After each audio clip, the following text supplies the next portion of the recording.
Ayan, nag-iihaw na pala ako ng ulamin naming longta.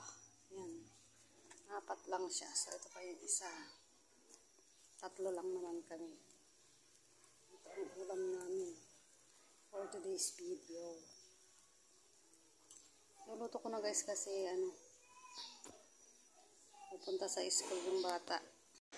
So, ayan guys, tapos ko na parang naihaw yung talong. So, ang ginagawa ko pala dyan guys ay binabalatan ko na siya. Pagkatapos kung balatan ay na rin natin.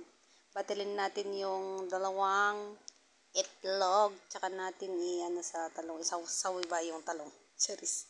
So, ayan. Sinsya na kayo guys. Di wala sayo masyadong upload kasi masama yung pakiramdam ni auntie. May sipon siya guys. So, ayan guys. Pwede luto-luto muna tayo ng tartang talong. So, ayan.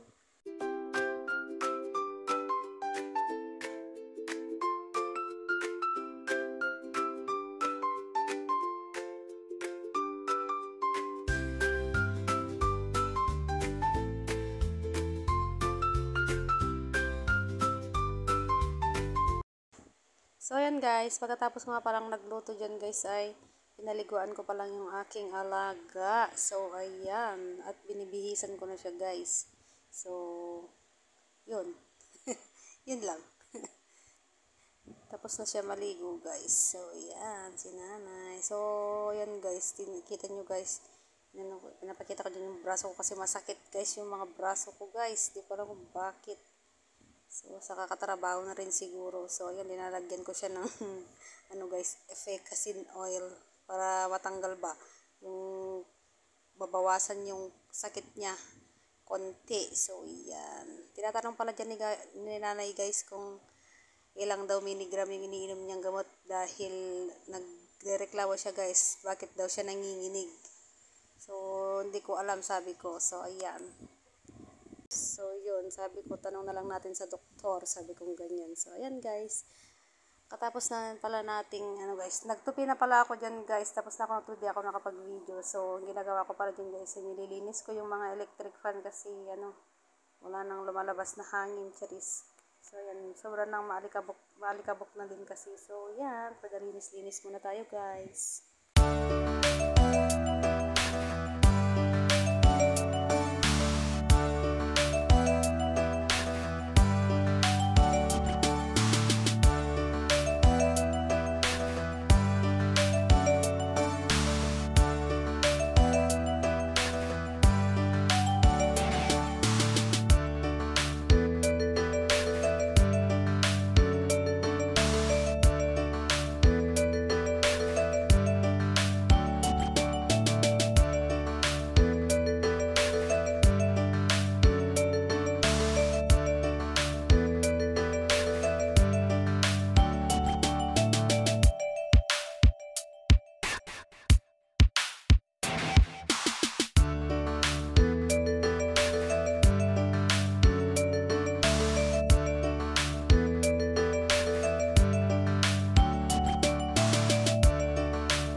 So, ayan guys, tapos na rin ako nagpunas ng electric fan. So, ayan guys, bukas ulit. Bye-bye!